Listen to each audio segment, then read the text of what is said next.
I mean, we should do the you know what I'm saying.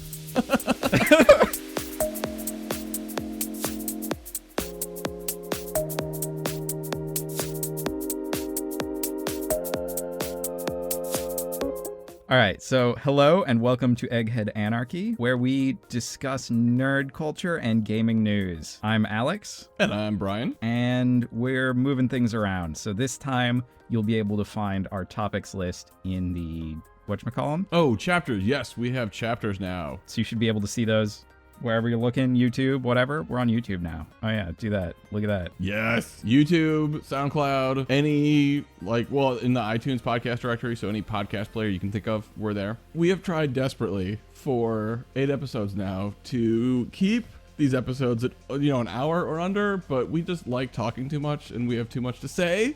And we've discovered that's impossible. So that's been actually a big part of getting the chapters, was that, we want to be able to talk in depth about the things that we care about and that matter to us, and the things that are happening, but we also want to respect your time. So the idea is that with the chapter markers now, you can skip to whatever you care about. And if there's a topic that we're talking about that isn't particularly interesting, you can avoid that while going to something that you want to know about.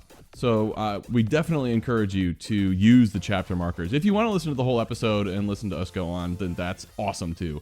But if you want to save time, if you've got other stuff that you need to do as well, then make use of the chapter markers. And yeah. All right, so we're going to go on to our first topic now. Yes, the first topic is Punch-Out. Just recently, there's been a new little Easter egg discovered in Punch-Out. The NES Punch-Out from 20-something years ago. Oh, God, 30 yeah. years ago? 30-something years ago? Sometime in the 80s. I feel like it's 30, yeah. So 87. 87? So 29 years. Yeah. So there's a guy in the crowd in the background when you're fighting Bald Bull and Piston Honda, who does a little duck right when your special KO moment is. So you can KO those characters at a special moment in one of their animations. And there's just a character who telegraphs it in the background. Yeah, but it's only on the second time. The first time that you play these characters, there's their classic tell.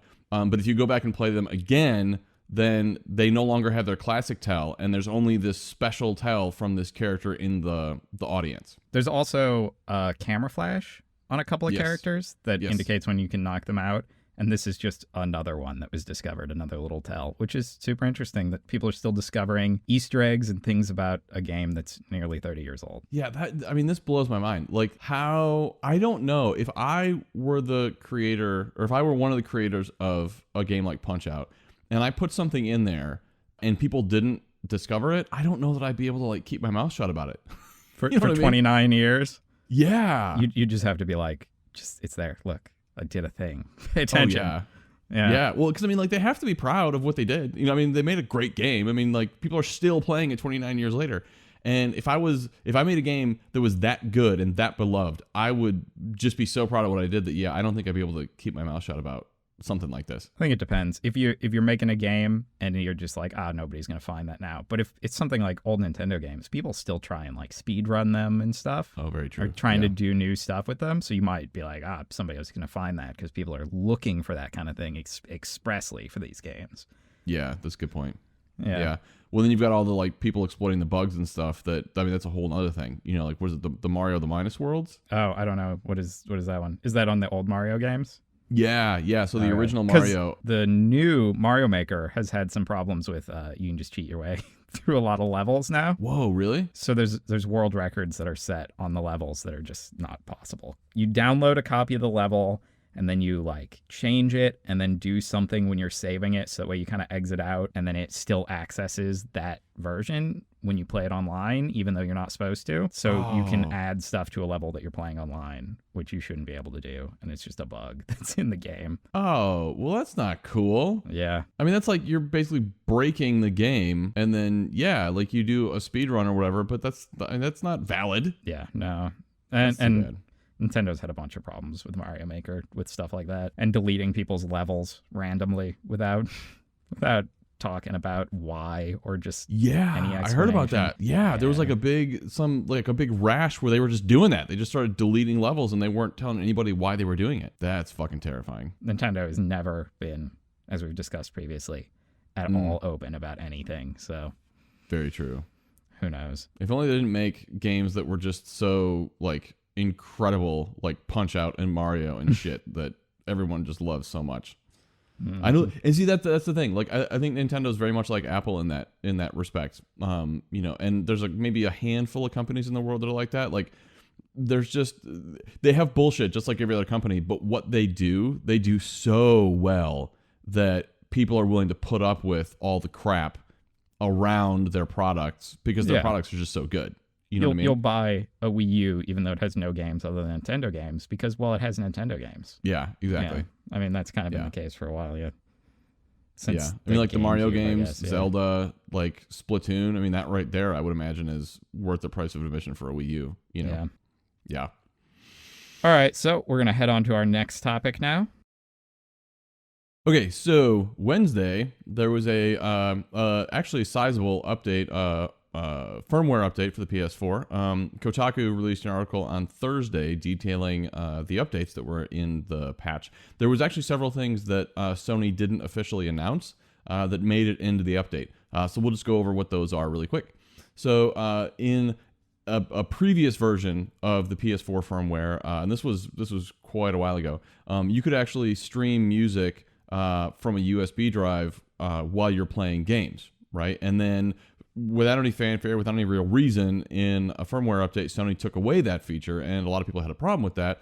The newest version, I believe it's 3.50 of the firmware, reintroduces the feature where you can play music from a USB drive on the PS4, which I think is pretty awesome. Yeah, that's weird. Could you play music like from something other than a USB drive? Is it only the fact that it's from a USB drive that was taken out? Because I mean, yeah. So could you play stream music like that was already on your console? From what I understand, yes. I've never actually done, like, I've never listened to anything but like what was in, the game soundtrack. I pretty much always turn off any game soundtrack that I'm playing. Really? Yeah, like for most things I do. Not everything, but for most stuff. And I know Xbox 360 you could rip CDs to and then play the music while you're playing games. Like that's I did that all the time. Yeah. Especially for racing games. That was like really helpful for racing games. Yeah. I just would do that. Yeah, I guess that's interesting because like I don't whatever. What's that? Project Gotham Racing. Oh yeah. Oh god, that was such a good game. I love that game. Yeah, I don't actually have any racing games for the PS4. I just thought about that now. Like, and that's probably why I don't, like, I've never looked at using that feature because the games that I've played have been like The Last of Us, all the Uncharted games, Dragon Age Inquisition, like story-based games, you know? And like in those types of games, I wouldn't really want to take the soundtrack out or replace it with something else. Is there a Forza for PlayStation 4? No, that's a Microsoft. That's a first party. Oh, I don't mean Forza. I mean the other one, Gran Turismo. Not yet. Oh my God. This is actually a huge, I'm so pissed off about this. I don't know what's happened. Like at this point, there's been talks of digital closing. Yeah, there should. I mean, like how long's the PS4 been out? Like 2 years, 18 months, something like that? It's one of their biggest like killer apps is Gran Turismo. Oh yeah, and Forza at this point has just, I mean, they are so far ahead. I mean, not only do they have the Forza main games, but they have, was it Forza Horizon, which does a really good job integrating, well, from what I've read anyway, a really good job integrating online play and like this persistent racing world with a normal racing game. And like, what's Gran Turismo going to be at this point? Like just more cars, you know? Have you heard the story of how that game came to be? What the original pitch for it was? Which one? Gran Turismo or Gran Forza? Turismo. Because the original pitch for that game was just, I want to drive cars on my TV. Really? Yeah. I mean, that sounds like a good pitch for a racing game to me. Yeah. And then it was like, well, it's going to be about driving cars. Not like an arcade thing, but like real cars. Because it's about cars. People don't want to have like a generic car. If they're car fans, they want to drive their favorite car. You know, like the actual Audi or Acura or Lamborghini or whatever it is. Yeah. Mustang Shelby or whatever. Yeah. Boss Mustang, whatever thing. I don't know. Yeah. Yeah, that's interesting. Just interesting. And I'm pretty sure I know Forza's. I don't actually, but I'm pretty sure it was just somebody sitting in the Microsoft boardroom like, I bet we could just copy Gran Turismo. We just That's right. Do that We too. need a Gran Turismo for Xbox. Yeah. Yeah. I mean, the thing is, like, I've played, I forget what the last Forza was that I played. It was whatever the Forza was for 360. Yeah. And that was a damn good game. I mean, oh man. Well, I love Gran Turismo also, but I mean, Sony needs to get off their ass with Gran Turismo and do something, because if they don't release Gran Turismo anytime soon, and I haven't even heard anything about it in a long time. So yeah, in racing games in general, outside of Forza, actually, like Drive Club, Sony shut down the studio responsible for Drive Club. Oh, that's weird. Yeah. Do they not sell well? I don't really keep up with racing games. They're not my favorite thing. I just have a number of friends who are super obsessed with cars and love racing games. Yeah. Well, and racing games are kind of a weird beast, because it's really difficult to have like an accurate racing simulation that doesn't almost require a wheel and pedals. Yeah. And even then, wheels and pedals are... They don't have feedback necessarily, or at least not realistic feedback. Mm-hmm. So unless you have like one of those crazy, enormous like car driving machines. Yeah. Those are super like cool, what we were talking about, was it in the VR episode where like you were talking like the cabinets type thing. Yeah. Well, and actually, just really quick, talking about VR and cars. I forget what game it is, but there is actually the Drive Club. So for PSVR, there's a version of Drive Club created for PSVR, kind of as a tech demo. Yeah. And I was listening to a podcast, and someone was talking about, I believe it was Mash Talk, and he was talking about playing Drive Club on PSVR, and he said that it was terrible. It made him incredibly sick, and it was because like driving in a straight line was fine, but as soon as he turned, he just got incredibly queasy. And he said, I don't think it was the game's fault. There was nothing technically wrong with the game.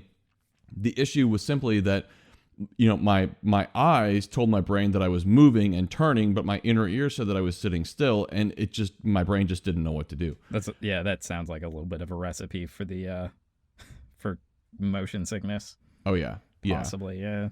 Yeah, which is really too bad, because I mean, VR racing games is something that I have dreamt about for just so long. And like, get your shit together, body. I want to be able to play VR racing games.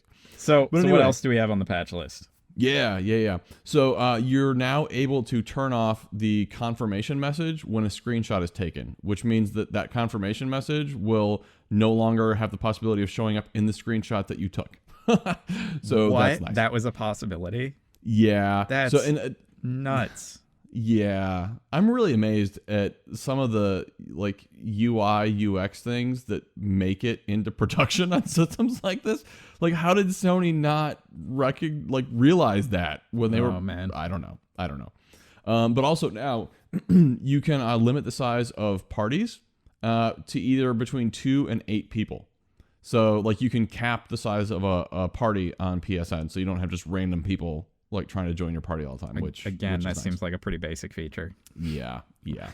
And honestly, I think this is why a lot of these features were not, mentioned by Sony, is that these are not particularly groundbreaking or big news features. They're just kind of things that probably realistically should have always been there. Yeah, it's a little bit news that these weren't in there in the first place. Yeah.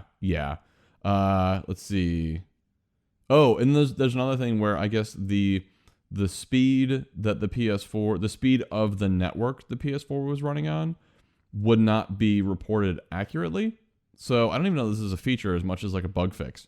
But the bug of inaccurate reporting for network speed has been fixed. And being a developer, this is kind of, you're never going to get an accurate report for what your actual network speed is, because it's just so inconsistent. Yeah. And there's so many features outside of anything that the PS4 could detect that affect network speed that it's never going to be completely accurate. But the fact that it's more accurate than it was, I think, is good. Yes, it's nice, I guess. Yeah. So, and you can also now remove people from the people you may know section, which is similar to and just as annoying as the people you may know section on Facebook. It was recommending, Facebook specifically the other day was recommending to me like 420 Blaze It something or other like that. who just had a big pot leaf, and I was like, I don't know that person. Why? I'm like Why Facebook? 99% certain that I don't know that person. Yeah. Yeah. Oh man. And that can be super awkward. Oh my God. There are some people that, like it's just this weird social thing. Like there are people that Facebook will recommend to me that I will never in a million, like I know who they are, but I will never in a million years ever want to friend them on Facebook. Yeah. But clicking that X just somehow feels like too asshole-ish to do. so I just get pissed every time I see them. I'm like, why Facebook? Why? But yeah. So now on PS4, you don't have to worry about that because, you know, if I want to be a douche, I can just click the X and never see him again. So with that under our belts, on to the next topic. All right, so our next topic is going to be a little bit more DC news. We're going to talk a little bit more about Batman v Superman, and then we're going to talk about the state of DC Comics at the moment. And also, I'm probably going to talk a little bit about Marvel Comics.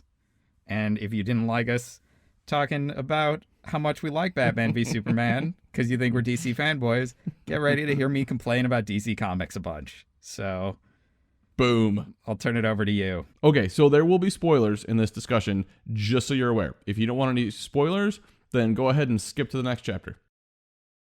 All right, so first, just some really quick catching up or really quick recap of the numbers for where Batman v Superman is at currently. Well, I should say current as of last weekend. So everyone was interested to see what was going to happen after Batman v Superman's initial opening weekend because its opening weekend was just so big.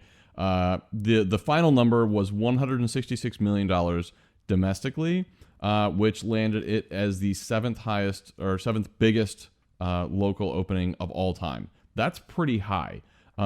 In that opening weekend, however, ticket sales fell quite a bit from Friday to Sunday. It was over a 55% drop. So a lot of people were guessing that something similar was going to happen between the first and second weekends. And that's actually what happened. So there was a 68% drop from the opening weekend to the second weekend. So opening weekend, it made $166 million. The second weekend, it made $52.4 million. And that sounds big, but it's not wildly atypical for a large film. Yes. To drop off. Everybody saw it, basically. Yeah. Yeah, I think what's really important here to keep in mind is that this is, well, it seems like, I think especially for like a lot of nerds, well, it seems like superhero movies have become mainstream. In a lot of ways they have, but in some ways they haven't. Yeah. Like no superhero movie will ever be as consistently successful or have numbers as high every week as, like, let's say a kid's movie is going to have. I was right? going to say Star Wars. Or Star Wars, right? Which is nerdy, but so wildly like everybody saw Star Wars. Yes. Yeah. Even people who aren't huge nerds. But I think comic books have been more mainstream, but they're not as in the cultural lifeblood as like Star Wars is. And Star Wars, again, was one of those movies that just would not die down at the theaters. Just kept pulling in the numbers. Yeah. Well, because there's people like me who saw it 5 times. Yeah. And it so I think when looking at the numbers for Batman v Superman, it's important to take the context of the film into account. Now, could we count this as an unqualified box office success? Did it make back the money that it cost? Yeah. Well, yeah. So far domestically, the opening weekend, second weekend combined, it made $261.5 million. Globally, it was at $681.3 million. And it probably cost $500 million or something like that. Yeah, I would think about that. So it's at least made back its investment, what it cost to make. That's box office too, and I'm sure. Oh, true. That's not even counting tie-ins and all that kind of stuff. All kinds of merchandise. Yeah. So the bottom line is, as much as the haters want to say that this movie is going to be a failure or is a failure financially, it's not. Like this movie has made a lot of money for Warner Brothers, and the pattern that we're seeing for Batman v Superman is very similar to the pattern that we saw for Man of Steel. And so while a lot of people are saying that they want Zack Snyder to be removed from the next movie, well, Zack Snyder made Man of Steel and he got to do Batman v Superman. So if history repeats itself, which it often does, it seems reasonable to me to believe that Zack Snyder is going to get a chance at the next DC movie. Well, he's already filming, I think, at this point. The next one, not the next I didn't one, know that. but Okay. Justice League, I think, has started filming, or it's starting filming like next week, and it has him attached. So I doubt they're gonna change that. Yeah. Like now. Yeah. I think Zack Snyder. I've heard a lot of people's opinions on Batman versus v Superman, not versus, because they only punch for a little bit and then they're friends. But after hearing a lot of people's opinions, I think my opinion of it has gone down a little bit in the past weeks. I think people have convinced me that some things. I still think it's good. I still think it's a good movie, but I think it's going to go in, and Zack Snyder is going to go in with the Wachowski brothers in my head, which is that they're very good at producing interesting, stylistic visuals, but maybe a little wobbly on creating a plot that doesn't rely on too much convenience. Yeah, that's valid. Yeah, I can. So yeah, I think I largely agree. Yeah, after talking to some people in the St. Louis Game Developer Co-op at one of their meetings, they brought up some really good points. There were some plot holes that I hadn't even noticed or thought about.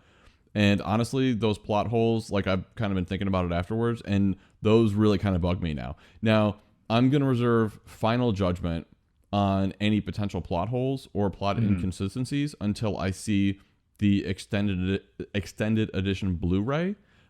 Because, I mean, if you're going to cut an hour of film out, stuff's not going to make sense. I think there's also a good amount of, they literally introduced time travel in this film already. Yeah. Very much, it could be the case that the way Superman comes back, and I think this would be better probably than if he just pops back up, because healing coma, and we kind of skipped over the time travel, I think, when we talked last time, but the Flash shows up in his metallic Flash suit. I don't know what that's about. That's a little weird. I guess it's their version of the whatever treadmill, the space treadmill, the time travel treadmill, cosmic treadmill. I think it's called the cosmic treadmill. I think you're right. Yeah. But yeah, they could very much have this in Justice League going into basically everybody's being killed by Doomsday, and then they kind of reset the timeline. And they could get rid of some of the stuff that people don't like maybe Batman killing people. That's changed. Or alternatively, I mean, a lot of people have been complaining about that. I think that's one of the weakest complaints about this movie, because it would be very easy to just get rid of that. Even just in the context of this film. Like when Batman joins the Justice League and it becomes the Justice League, maybe he has a change of heart about killing people, or he decides that this is more important and he's not going to kill anybody anymore. It'd be very easy to just make that a rule from now on. Okay, yeah. So I think that Batman v Superman already set that up a bit. With the beginning of the movie, they made a big deal out of innocents dying, right? In the, when Superman is fighting Zod in the beginning of the movie. Yeah.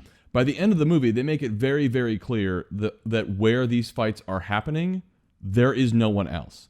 So no one is dying in these giant fight sequences. The island that they're like, they're going to the island. It's uninhabited, and then they blow up the island. Like you're like, okay, sure, thanks. Yeah. Or like when Doomsday is like on the building downtown. And the newscaster, why am I blanking on his name? Anderson Cooper is like, it's a good thing it's after the workday and no one is downtown. So they found... I missed that. I didn't hear that. Yeah. I assumed that a lot of people died in that, but it just wasn't really at all Superman's fault or anybody else. Like Superman wasn't involved in that kind of thing. Yeah. That was totally Doomsday, but yeah. The big fight scene also took place on the bank of like the river or ocean or whatever it was, and so it was just a bunch of like warehouses and like a fuel depot and stuff, like where you're like, there's no one there.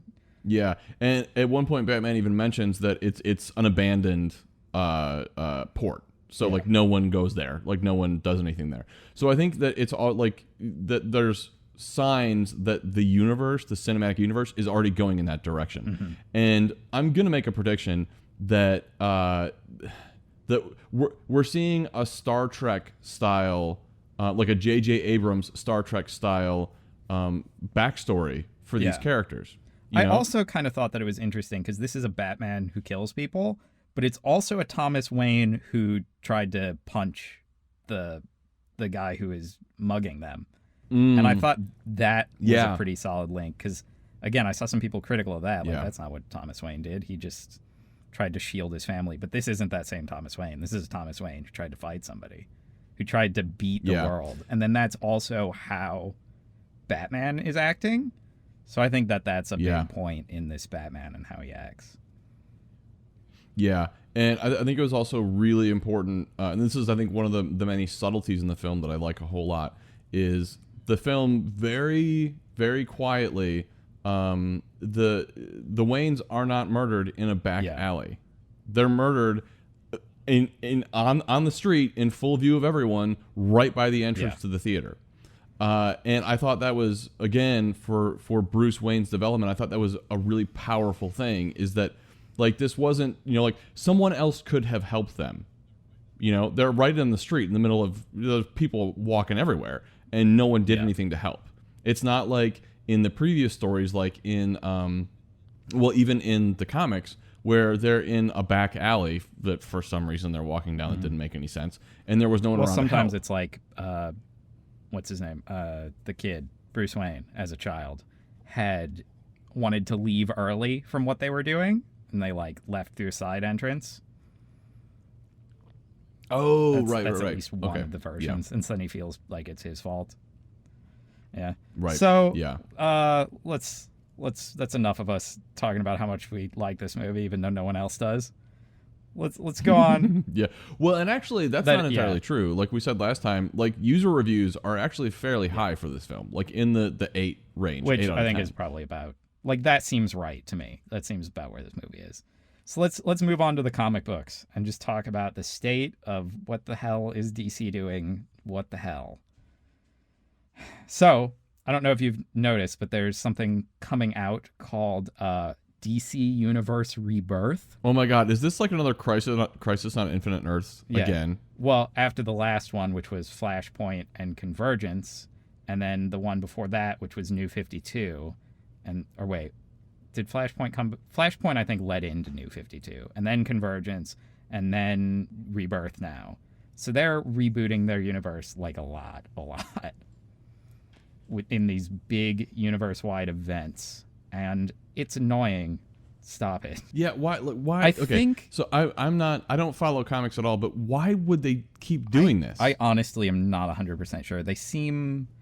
I mean, part of it is that they like selling number ones, but I think. Why? Because they do. That doesn't mean that they're number one. That's just the number of the comic. Like, I don't understand. Some of this is also, though, they're going to go back and undo some of New 52.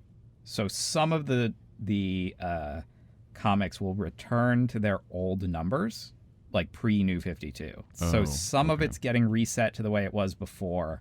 I think that maybe in this case they feel like New 52 didn't go how they wanted it to, and so they're trying to rearrange New 52. But it's just a mess. And it seems like DC has absolutely no confidence in anything they're doing. That's what I was just going to say. And even in the movies, where they're saying that after Batman v Superman, they're going to do a bunch of rewrites and maybe change the release schedule for upcoming movies. They just have no confidence in what they're doing, and they're not sticking with anything long enough to, like, get it right, I think. Yeah, that's just so disheartening. I mean, I don't know. It's tough though, because who's to say that Marvel wouldn't do the same thing? Like, if Marvel does do the same kind of universe reboots. They've definitely done it. And there was the whole Ultimate Universe, which they created to be a secondary, easier to get into universe that quickly became wildly more confusing. And, and just wildly confusing for new readers who are like, wait, there's two? I thought Spider-Man was just Spider-Man. How come there's two Spider-Mans? Like, how come there's different Spider-Mans? And then you're like, oh, this one's Ultimate, so he's in a different universe. So it's more confusing to new readers because they don't know what Ultimate is. They don't know that Ultimate exists necessarily. Like, it seems kind of counterproductive. That was actually me. Like, what you're talking about was actually me. I remember going to Star Clipper years ago, and I wanted to try to get into comics again. Really for the first time, like, hardcore. And I was so confused by all the Ultimate comics. I didn't understand. I was like, are these the same characters? Like, are they the same story? Like, what's the difference? And the only thing that, like, my only real thought about the Ultimate versions was that they just seemed like more annoying and like brash, and like there wasn't as much, I don't know, thought. But I don't know. I read a couple of them, and they just seemed to be like kind of, I don't know, like immature. People really like the Ultimate version of Spider-Man, Miles Morales. Oh, okay. Yeah, I don't know. I didn't read any of those. So there were some things in the Ultimate Universe that they like, and they've recently been doing Secret Wars, which is what I was going to come into, because I was going to say this. Oh, yeah. So I like comic books, but the only things that I've been keeping up with, like currently as they've been coming out recently, has been Trees, which I like a lot. That's really good. Prophet, and both of those are Image comics, and neither of them is a superhero comic, really. I mean, Prophet kind of is, but it's not at all, really. It's based off of some old superhero comics, but it takes place like millions and millions of years in the future after those superhero comics happened, and now it's just a weird sci-fi universe. Trees is also really good, and it's written by I've forgotten his name. I like him a lot. I'm reading another thing by him right now called Planetary. Warren Ellis. There we go. And I'm not enjoying Planetary as much, but that's fine. Trees is really good, and it's about a future where these alien trees have landed on the planet, and they're just like these alien structures. They won't communicate with humanity. Occasionally, they just do something and kill a bunch of people. Whoa. Like they'll just release toxic goop that kills everybody who's nearby. But they seem to have absolutely no regard for people. So it's kind of follows in the tradition of like Roadside Picnic, where aliens show up and they just don't give a shit about humanity. I also recommend Roadside Picnic to anybody who's interested in science fiction. But anyway, the other thing that I was following was Miss Marvel, and that kind of came to an end recently. And it came to an end in a way that upset me and made me kind of soured me on the whole thing. I'd really been enjoying it, and this is the new Miss Marvel, which follows Kamala Khan, who is a Muslim American teenager. Oh, wow. Who suddenly gets superpowers. But they ended it as part of Secret Wars, which is this big comics-wide thing that I hadn't been reading at all. And it was just like, hey, Miss Marvel's here. Also, the universe is ending, and bye. That was it. Okay. And I was like, what? What is happening, and why? And also, what? And also, what? So that's really annoying to me, because it was just like some big event in the Marvel Universe just impinged on a comic that I was liking a whole bunch and just kind of messed with the thing that I liked. And I'm not into that. It's really kind of annoying. And then this is the thing, like I was saying with Spider-Man, they brought some of the characters over, because Secret Wars is all about a bunch of different Marvel universes like colliding together. So they've combined some of the elements of the Ultimates universe into the regular universe now. So that way they could get rid of the mess that is the Ultimate universe. Oh, gotcha. So does that mean that there's like two Thors? No, some stuff just got obliterated out of existence, basically. Oh, okay. Is my understanding. I haven't been reading it, like I said. And I think this is kind of the issue. These big community-wide events are great if you read like a whole bunch of Marvel comics. Like if you're keeping up with a bunch of different series and you're really into the whole Marvel universe, I think these work well. But if you're just reading, like me, like one thing, and then just suddenly some stuff happens that doesn't make a lot of sense, and then you have to go and read Wikipedia for a while to try and get some idea of what's happening, it's wildly annoying. And the same thing with DC. Like, maybe I just want to read a DC comic, but no, they keep rebooting it. Like, it's hard to keep up with what's going on. And it's out of a desire, I think, to make it easier to access for people, but it just makes it more annoying to read. Like, That's too bad. Yeah. So mostly now I'm just interested in, because of that kind of thing, I just feel like I'll just pick up something that's by like Image, something that is a self-contained story that I can pick up and just read and get that experience without having to find something that's shared in a bigger universe. And I think this ties back into the movies too, because people are criticizing DC for not going into that whole Marvel universe, like Marvel Cinematic Universe. those seem great now. I guarantee in a few years those will end up like the comics and just end up a mess. Well, yeah, I don't. I have more faith that they won't, that they'll avoid the mess than the comics. And the reason I say that is because my understanding is that Marvel went into creating the cinematic universe with an end in mind. Like Infinity Wars Part 2 is the end of the cinematic universe. Like that's the end of Phase 3 of the cinematic universe. I'm sure when that's done, they'll start a new one. Yeah, well, that's kind of what the impression has been, is that they're not so much, they're thinking just now that superhero movies are a genre, and they're not going to stop in the same way that science fiction movies aren't going to stop. Right.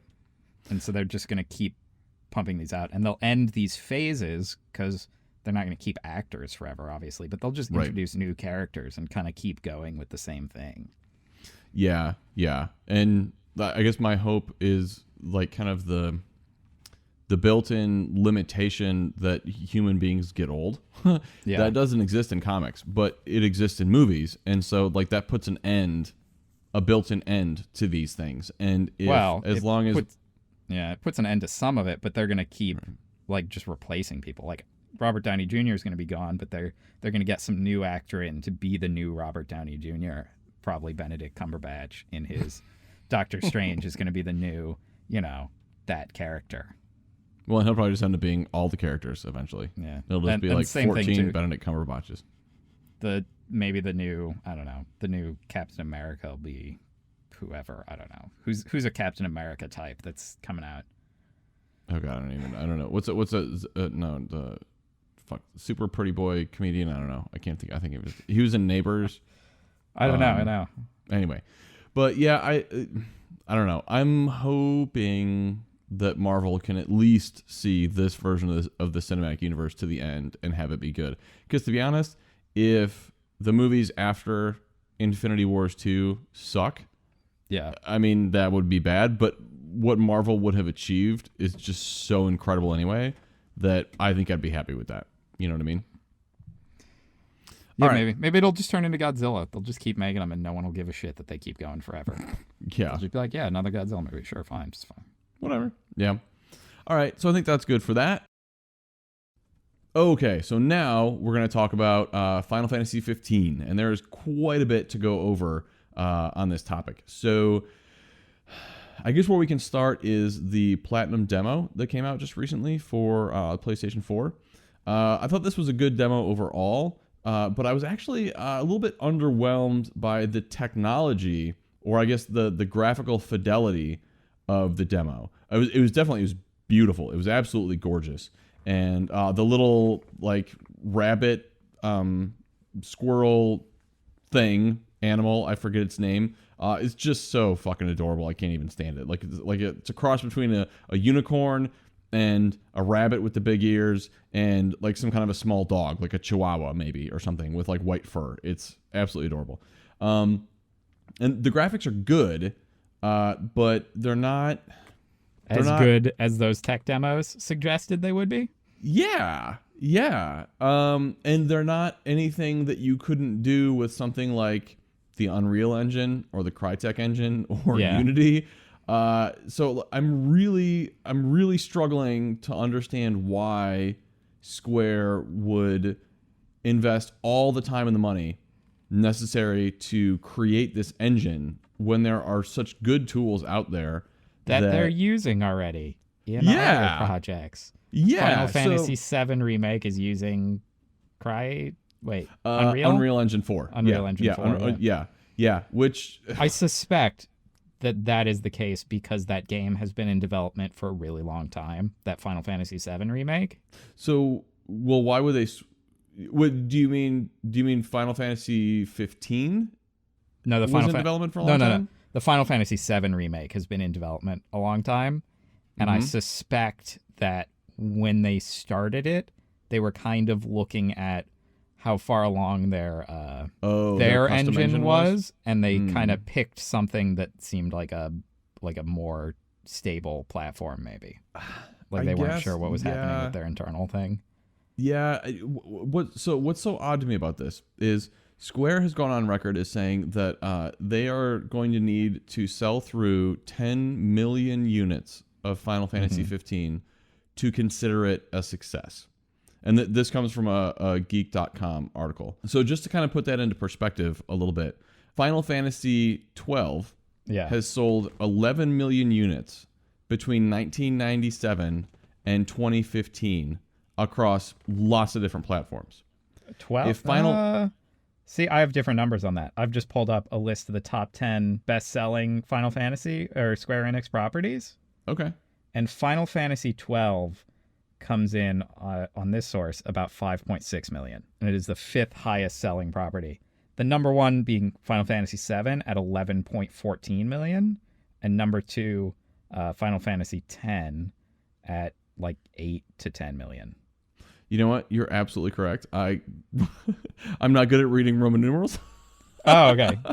I confused the 2, V with an X. Not 10 plus 2. Yeah. So, yes, exactly. Yeah. So Final Fantasy 7. Well, and that I don't even know how I thought that was. Final Fantasy 12 didn't come out in 1997. Anyway, So Final Fantasy 7 has sold 11 million units between 1997 and 2015 across lots of different platforms. And Final Fantasy 13, the last single player one, sold like 3 million units ish. Yeah. So for Final Fantasy 15 to go along the same trajectory as Final Fantasy 7, it would sell 10 million copies by the year 2037. Or, I mean, yeah, it's got to beat out the number 2 spot in their top games of all time. So they are expecting this to be one of their top games of all time, apparently. Well, they're expecting it to beat Final Fantasy VII sales figures by a large margin, like a large margin, because Final Fantasy VII is 11 million units over 18 years. Yeah, over 18 years, as almost anyone like listening to this right now, I'm sure is aware, Final Fantasy VII is probably, well, it is one of the most significant video games of all time. I mean, definitely of modern games, it is the most significant game that I can remember. And really, they're depending on Final Fantasy 15 performing better sales-wise than that. Now, to be fair, the game market is much bigger now than it was back in 1997. It's a whole different ball game sales-wise. But that really seems like not even shooting for the moon. That's like shooting for Mars on their part, I think. And especially when sales have not gone above that for anything else. The game market might be getting bigger, but is the market for JRPGs, traditional JRPGs, growing? Oh, excellent point. Yeah. And I think the answer to that is no, not really, actually. Yeah, not really. I don't know anybody. I don't know any young people, certainly none of the middle schoolers that I taught were like, oh yeah, my favorite thing, JRPGs.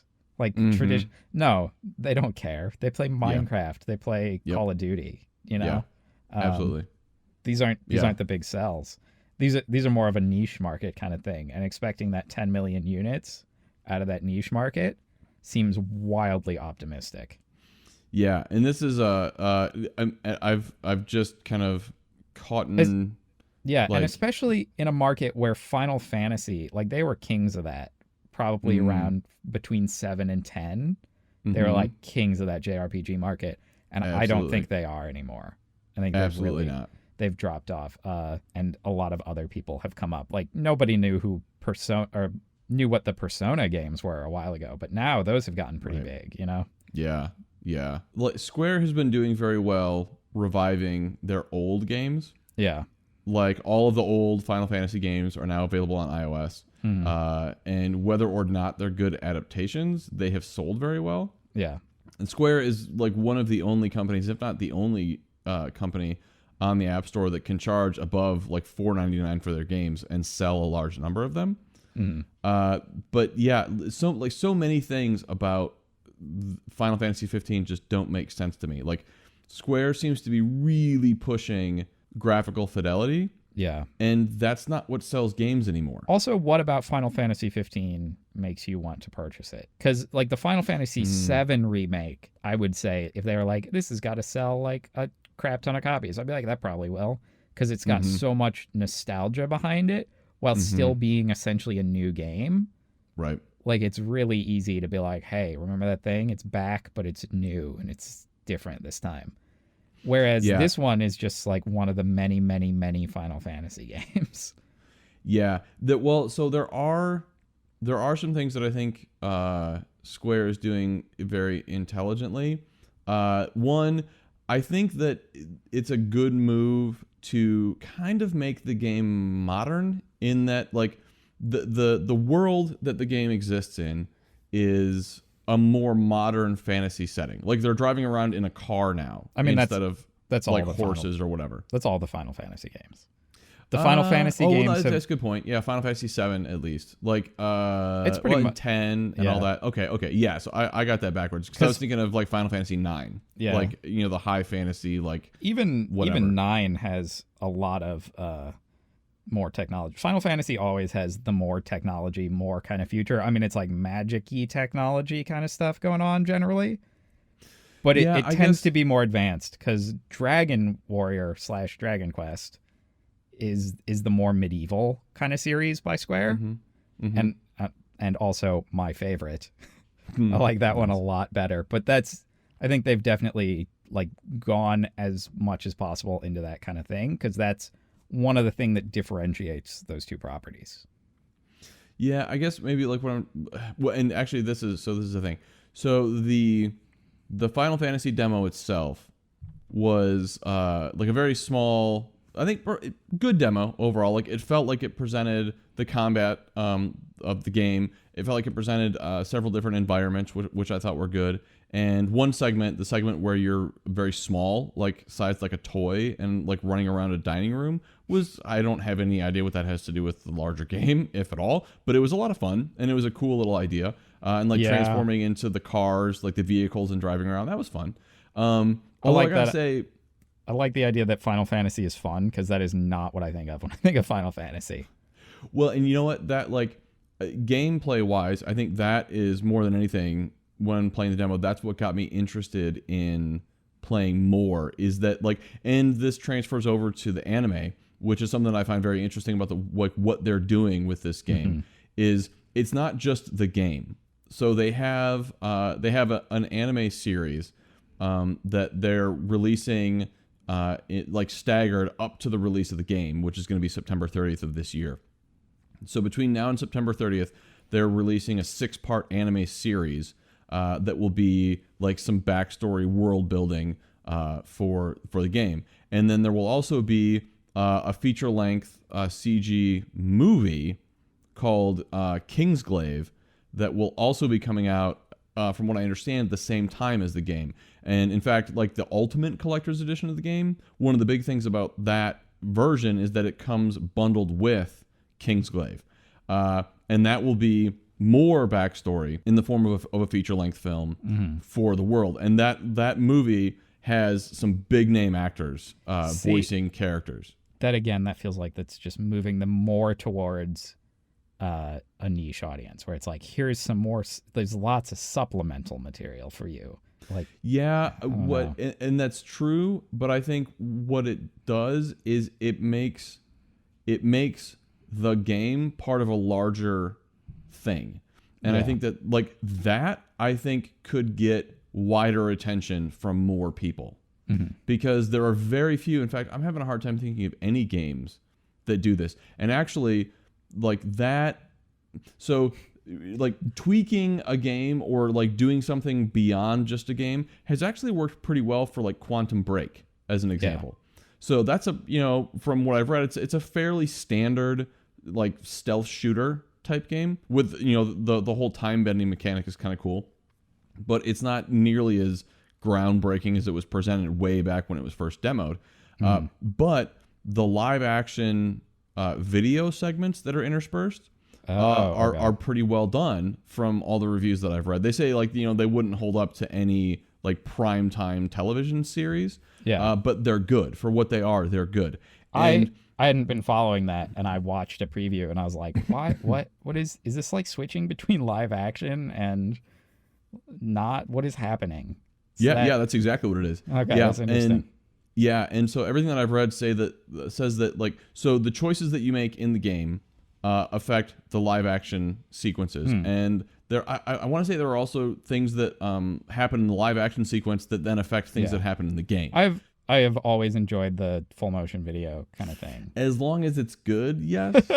Well, the problem is that they're just when that was a big thing, like back when CDs were first like all the rage, there was just so much bad CG or sorry, bad live action stuff. I mean, but you did have things like The Seventh Guest and The 11th Hour. There were games that did FMV really well, and when it was done well, like in The Seventh Guest and The 11th Hour, it was very good, and it really I thought contributed to the rest of the game. I was just gonna say older stuff that it's not kind of the core element of the game, but just if you're gonna have cutscenes in your game, there's not necessarily a reason not to just make those like actual FMV. Video, FMV. Yeah. There's a lot of games like Recoil and Westwood Studios kind of RTSs. Oh yeah. That have done full motion video. Conquer games. Yeah, and Mech Warrior, where the time when you're in the game, you don't really see other other physical people.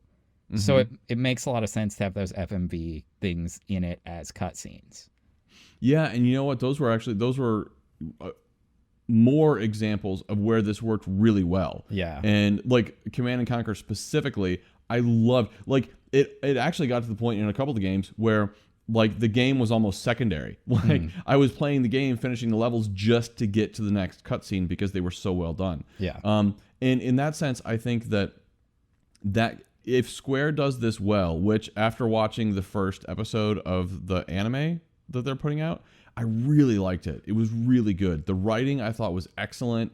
It didn't really suffer from the exposition problem that it seems to me that a lot of anime has lately, where characters just exposit or whatever, however you say that, all the time. That's like all that they do is just explain things. That didn't happen. There was really good characterization, and I felt like the four guys, I mean, they're a family basically, and it was a really interesting dynamic where you have like the parental figures, and then of the child type figures, you have like the one like pseudo well-meaning misfit type character, and then the other kind of annoying, somewhat funny person who keeps the misfits in line.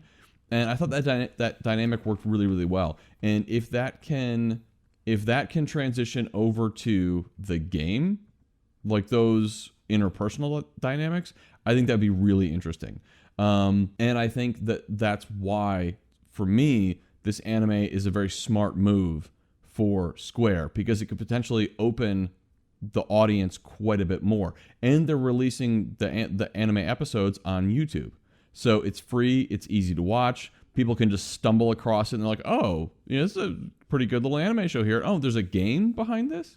And then they go and they see what the game is about. I'm like, oh, okay. So like my guess is it's a marketing tool, obviously, for Square. But I think that could end up being a very, very savvy way to do both world development and try to grow their base. I don't think it'll get them to 10 million units, but it's a good play. It's a good try. And I mean, Square has a history of doing this. I mean, making big bets on, long shots for things. And sometimes it works and sometimes it doesn't. But I'm interested to follow this and see where it goes. Because part of the reason I want to get into Final Fantasy 15 too is that I've never actually been able to get into a Final Fantasy game because they were always they're just JRPGs and they were just hard. And I tried playing Final Fantasy 7 several times, and I couldn't understand all of the systems and all the mechanics in the game. It was too complicated. I enjoy a JRPG. Like I said, I like the Dragon Quest games a lot, but I have never liked Final Fantasy that much. I played 10 a fair bit, but they're just not fun. They're very mopey, sad, like over dramatic kind of games. And it makes it hard for me to get into them, I think. Yeah, and I think that's part of the reason that I like the anime is because it was not that. I feel like the previews for Final Fantasy 15, there seems to be a lot of that, kind of like the melodrama and things being a little bit over serious. But the anime was, I mean, it was lighthearted, moved along pretty good. It seems like a classic, road trip story. That just happened to be set in, and this is kind of what I was trying to say earlier. Like they go to a diner and they order like regular food and they put like ketchup and mustard on it. You know what I mean? And at least my perception of the Final Fantasy universes anyway is that you wouldn't have something that close to the real world in the game. You know what I mean? Like if they were going to stop off somewhere, they would eat some kind of weird food or something like that, and it'd be some kind of weird, not quite normal diner or something. And it just seemed to be grounded much more in the real world, except that like in the demo, there were a couple instances where there's just these, like Final Fantasy does, there were these huge, just visually stunning creatures that you would see. And then just the art direction in general, especially for the last section of the demo, where you're in like this square in like this city, was just gorgeous. And then a couple mechanics that I thought were cool, and this might just have been kind of a tech demo-y thing, but there were these buttons that you could walk over in the world, and they would change things like the time of day or the weather, things like that. And I thought that was really, really cool. Like the rain effects in the game are really cool, and I love good rain effects in the game. Like that's a huge thing to me. I think that could be good. I like to see a good dungeon puzzle mechanic in a JRPG. It really brightens everything up and makes the game a lot more fun. If you're just the only thing in a dungeon is your ability to fight the random encounters in it, it bogs the game down a little bit more. Absolutely. And like puzzles in the dungeon can make it a lot more interesting. I think that's Pokemon kind of lost its way with that. The first ones are very puzzly, and then they get less puzzly as they go on. That's too bad. But I don't know. Anyway, yeah. Yeah, so I think bottom line is I will be extremely impressed if Square can meet their 10 million unit goal for this. But I mean, the game looks good after playing the demo. I am excited. And I'm excited to see just how the larger world, the larger universe that Square is trying to build for this fits together. The anime, the movie, and the game, how all that stuff comes together and how well that works out. So we'll keep following it as we get closer to September 30th. And then just like anything else, once we get a chance to dive into the game and play it, we'll talk about it some more. Yeah. But with that, we are done with this section. On the next one. All right. So for this section, we're going to be talking about Rogue One, the trailer and the upcoming film. Yes. So the trailer dropped, and it looks pretty dang awesome. I'm into it. Yeah, it does. What are you thinking so far? I think it looks good. I am concerned that it might be a little over dramatic. I don't know. Like some of the lines, I don't know if it was lack of context, but some of the lines looked like they might have been a little bit forced. You know what I mean? Like things a little bit like over serious. I'm not sure. But the action, oh my god! Like the AT-ATs when they were like shooting at people. Like that was awesome. See, this one sounded like it was going to be deadly serious from the beginning because it's based or like kind of loosely allegorical for the development of the atomic bomb. Really? Yeah, I mean that's what I've been hearing because it's about the development of the Death Star. Yeah. And supposedly it centers around this guy, although now it seems like maybe his daughter who created the Death Star and now has gone to the rebels and wants them to stop what he's created. Wow. And who's, regretting this work that he did. So it's kind of like an Oppenheimer kind of character. Oh, I did not know that. That's awesome. That's what I've heard. And when I heard that pitch, I was like, yeah, that sounds really awesome. Like that. And it goes back to a lot of the roots of Star Wars being in World War II films. Mm-hmm. And then this is kind of like, well, we're just going to take that and we're going to run with that. Yeah. And since it's a Rogue movie, it seems like it's going to have a lot of X-Wing stuff in it. Maybe. We didn't see any in this trailer, but yeah. I don't know. At least that's what I assumed because it's like Rogue Squadron, but maybe not. Maybe that's unrelated and just confusingly titled. Yeah. They couldn't get back the guy who oh, what's his name? I've lost it. Ewan McGregor's uncle, who was the X-Wing pilot in the original series. He was Wedge Antilles, maybe? Was it? Oh, I don't remember. But yeah, they couldn't get him back because he hates Star Wars so much. Really? Yeah. He hates it a lot. He told Ewan McGregor not to take the role in Star Wars because it would ruin his career, kind of thing. Wow. Yeah. But yeah, that trailer looks good. Sounds like it's going to have a bunch of bounty hunters in it who are like hired mercenaries. Oh, yeah. That sounds pretty awesome. I like the idea of just a movie with no fucking Jedi in it. Yeah. Give me some Star Wars universe that has to do with things other than the Jedi. I'm down with that. Want to see it. Looks good. Yeah. Yeah, totally. So, what about this? I mean, there appear to be some people on the internet, from what I saw, not a whole lot. Like, I mean, yeah. the majority of people were like, yeah, this looks cool. And the gender of the main character was not an issue. But for a vocal minority, the gender of the main character was an issue. And they seemed to think that Disney was being unoriginal and unimaginative by casting another female lead.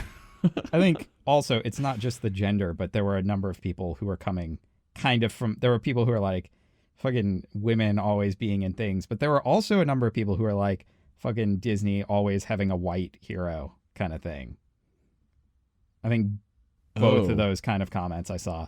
But I think the white hero I could see, but not so much the female. And I think that this is a problem in that these are basically just some people who are like Twitter commenters or YouTube commenters. That it's not really a group of people or anybody in any serious position. It's a bunch of idiots on the internet who are just like, I don't like it. Yeah, and people who clearly know absolutely nothing about the history of film. I mean, literally, you cannot look at the history of film and say that having a female lead is like repetitious or unoriginal or anything like that. Welcome to the original Star Wars trilogy where there's two women in the universe. Yeah. Princess Leia and Mon Mothma, and Mon Mothma has like 3 lines, and that's it. Like, but yeah, Mon Mothma was in this trailer too. Yeah. That's kind of that was exciting. But yeah, I read a bunch of those comments, and there was one thing that I was thinking that I saw in those comments, which was, boy, she sure does look a lot like Rey. Oh, yeah. I thought that too. And I thought that was, when I first saw it, I was like, that's kind of, doesn't seem like the best choice for this film, for her to look a lot like Rey. Because you already have a character who looks like that. You want your characters to be very visually distinct. Unless... Like, it just makes a lot of sense for that to happen. And then I saw online an article that was like, hey, what if this is Rey's parentage? This is her mother. And I was like, oh, well, there you go. That makes sense. Yep. Because they do look a lot alike. And not just in like how the actresses look, but the way that they've dressed those characters, the way that they wear their hair. Like, there's a lot of visual similarities. And that's why I kind of thought it was a little bit weird. I was like, these characters look a lot alike. Like, surely they would have just dyed somebody's hair, or given them a wildly different hairstyle. Yeah. I don't know. But unless it was intentional. Unless it's an intentional move, because this is Rey's mother. That seems really likely now. Yeah. Which, I mean, I think that'll be so cool. I mean, so the reality is, and I mean, this existed before Marvel, but like the idea of the trilogy was kind of like the biggest you could go in terms of like movie storytelling. And Marvel has just completely blown the doors off that. And I love that because like we have this now, and it's not just going to be Rogue One. It's going to be an entire universe of Star Wars films that will have Easter eggs and references to other things. And there will be secrets hidden and stuff like this where, it may end up being nothing. It may end up just being that the casting director happened to choose, like an actor who looks very similar to the girl who played Rey. But it probably won't be, you know what I mean? And so like there's like even beyond the movie, there's all these things to look forward to, and there's all these things to speculate on and try to figure out and analyze, and just it's a different world of movies, and I think it's great. I'm definitely hoping to see some stuff that's even further out there. Some like Old Republic or like even older Star Wars universe stuff. Oh yeah. Like with the actual Sith, you know, like Yeah. back when that race was actually around. And the comic books in the extended universe went like pretty dang far back. We could go back to the point where like things are like the Hutt Empire, where the Hutts control most of the universe and whatnot, stuff like that. Yeah. There's a lot of Star Wars stuff that they could bring out, not just stuff that centers around these main characters. Yeah, and another thing, I saw somebody tweeted. Also, I just want to say this. A lot of people are like, she's another main character. Like, Rey wasn't the main character necessarily of the last film. There were a number of main characters in that last film. Yeah, I mean, the story definitely centered around her, but it was at least her and Finn. Like, it was definitely like their stories. And I don't think I think it favored Finn more than her until the very end, where Finn gets knocked into a coma or whatever. I think it was more Finn than her. And it's also as much Kylo Ren's movie, I think, too, as it is Finn and Rey. So well, I mean, screen time wise, I think I actually would be hard pressed to know whether it was Finn or Rey. Yeah. But like I think it definitely, and maybe I'm remembering this wrong. Rey but I think spent a lot of time separated from the rest of the cast too. That very true. Where Finn was more interacting with a lot of people. That's very true. So you know what I'm saying. Another female main character in these movies that have like 20 main characters and. Oh yeah. Right, so anyway. So something we're gonna link in the show notes. I want to touch on this, but I don't like there's so much data here that it's kind of hard to go into like other than high level stuff. But there's a really, really good data set and kind of like article discussion posted about film dialogue and gender over the last roughly 100 years.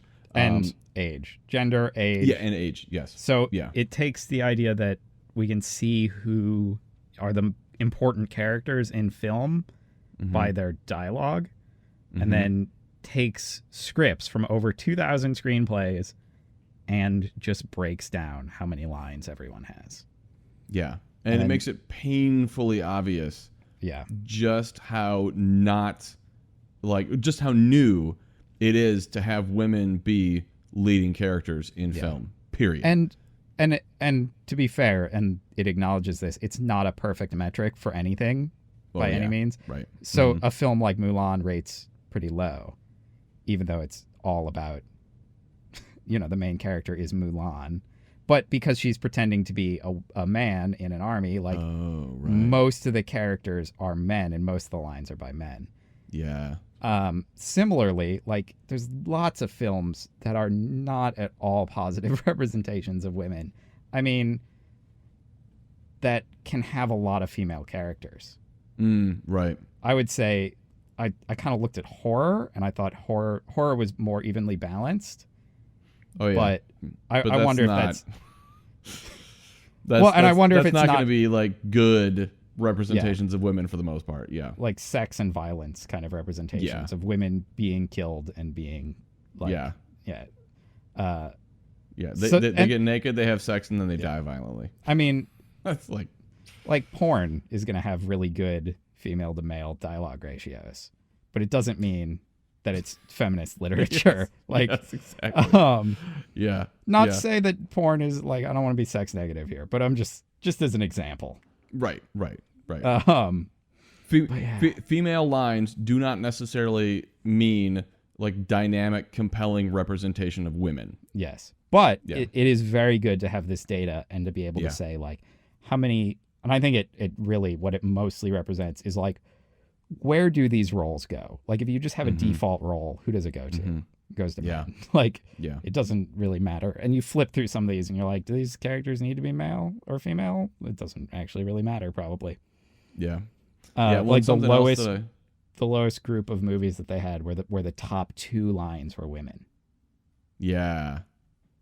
Like that's almost never the case. But so, and this is good too, because it kind of takes where people are like, it just, movies have more male characters and have a male bias.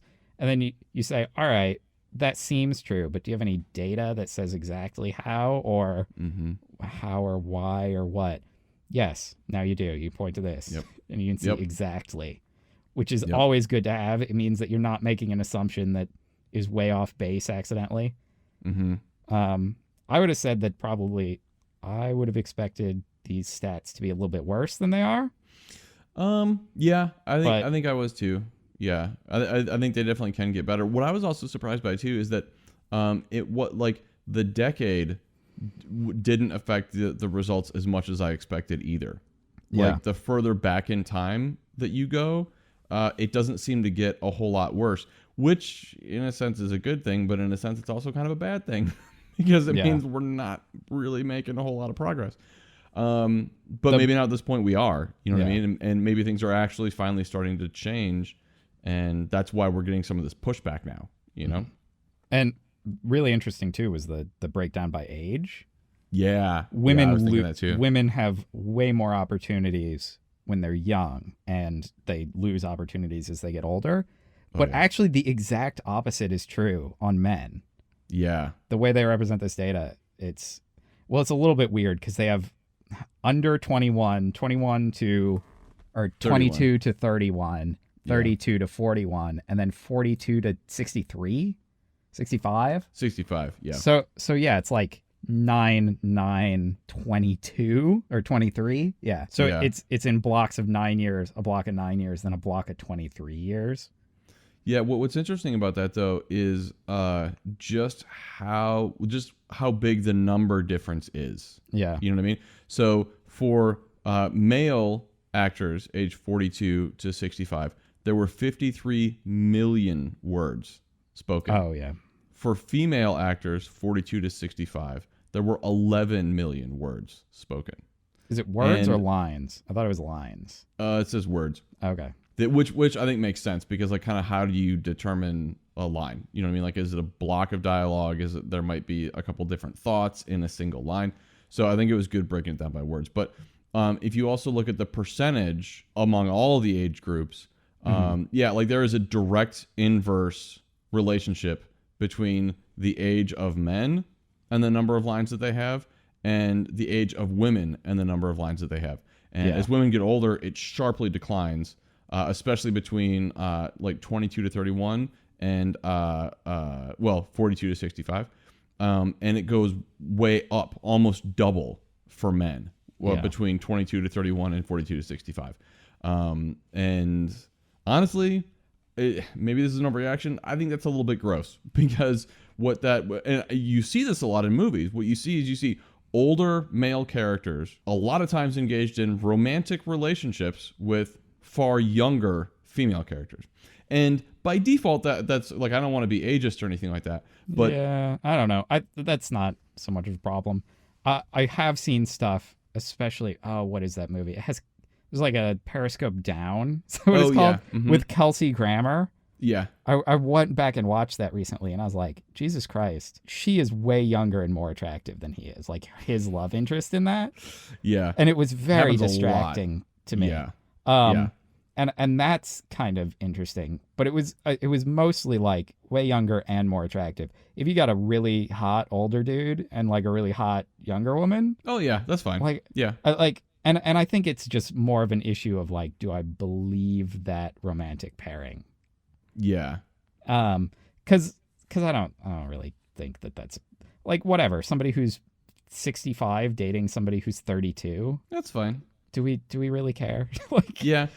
I guess like more my thought was that that it's at least from and this is anecdotal, but like from what I see in movies, it just happens all the time. And like Yeah. so when you take that kind of disparity and on top of that you have women being objectified the way that they are, like that's just a really, really toxic combination. You know what I mean? I mean, objectification by itself is terrible.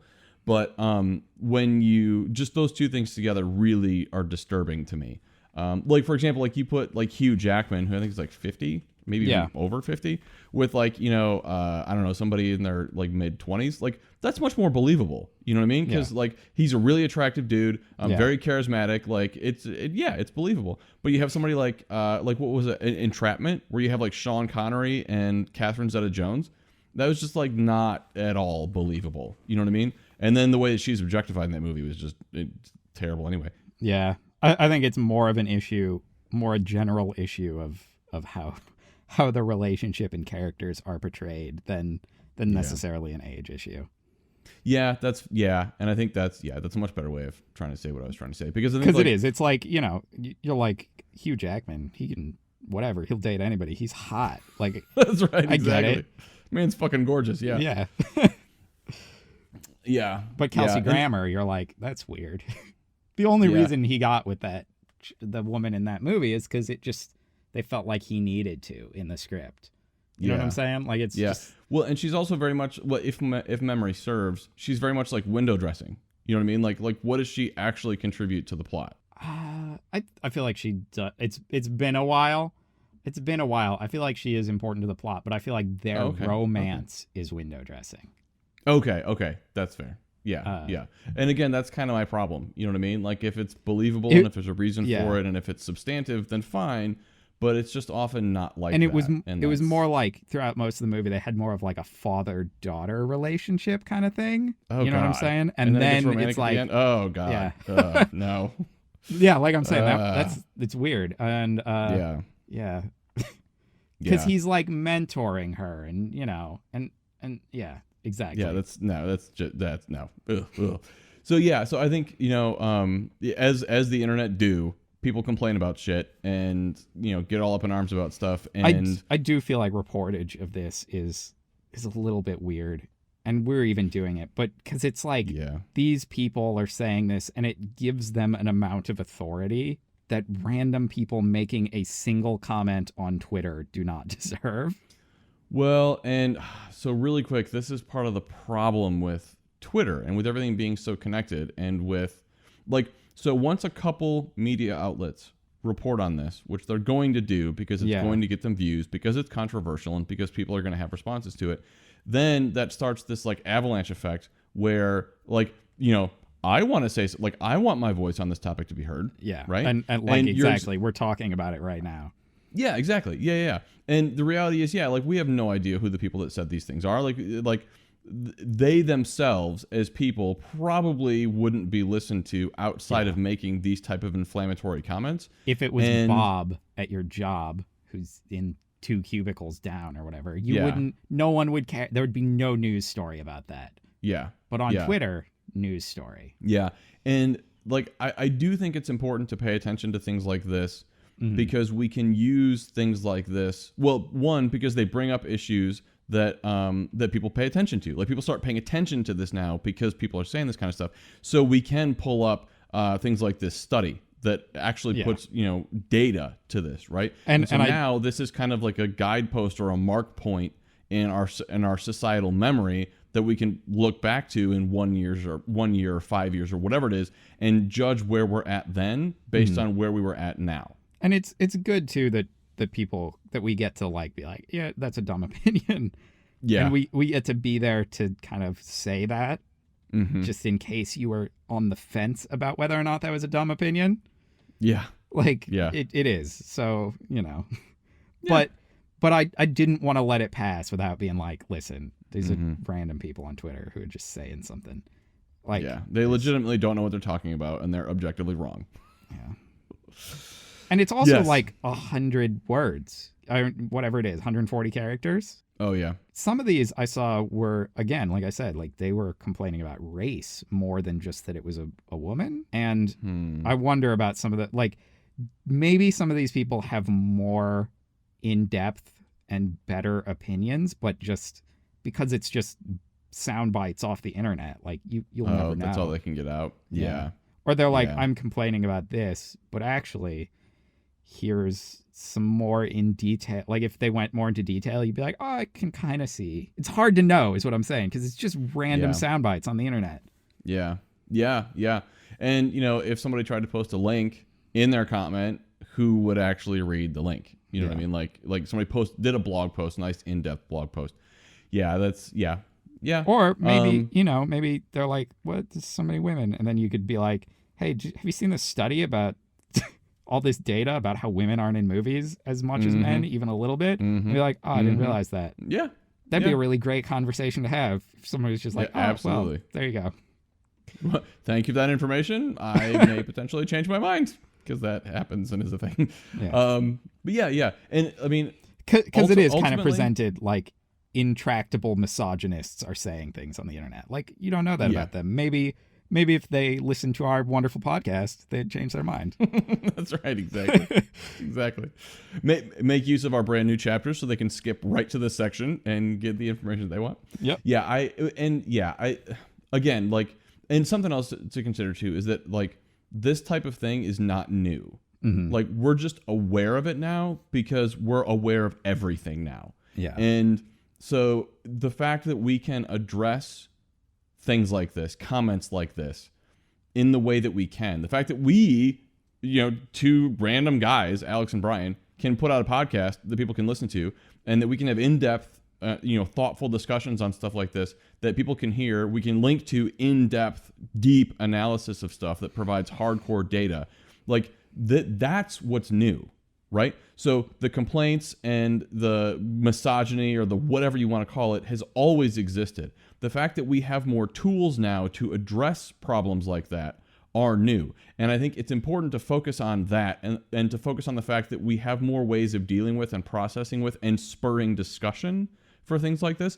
So let's do that. Like, instead of just, when someone says something dumb on the internet, instead of just, firing shit back at them, which I think we're getting better about not doing, let's form coherent responses and let's try to have some sort of a discussion so that we can move forward, because we have amazing tools to do that now. And also, Star Wars Rogue One looks really cool and I can't wait for it to come out.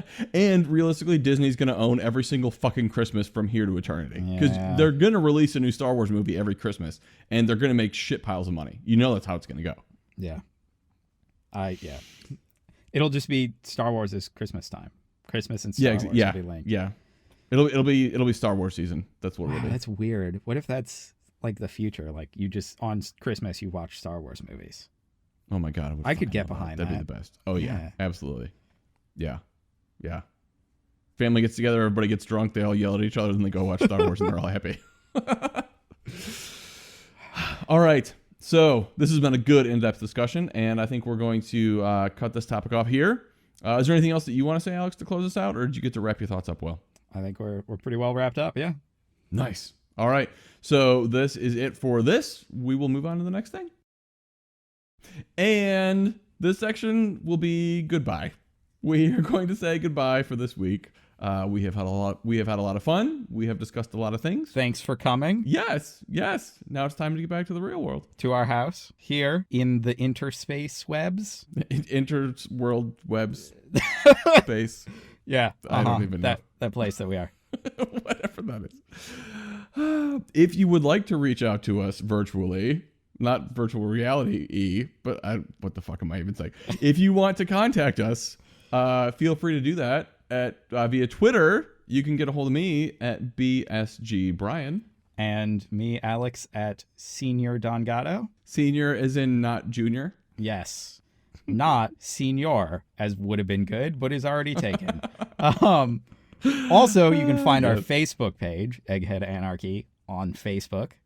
And on your podcasting app or SoundCloud or whatnot, it would be really helpful to us, since we're a tiny little podcast. If you enjoy us, you do one of those things like liking or commenting or subscribing, because it helps our podcast to get higher in the algorithms that make those applications show it to more people. Yes. How does YouTube know? How does iTunes know? How does SoundCloud know that this podcast is awesome unless you tell it this podcast is awesome? Exactly. And the way that you do that is by hearting and liking and rating and commenting and doing all those fun things you can do. Interacting so please with do it. that, because that would be awesome. Yes. Yes. All right. See you guys next time.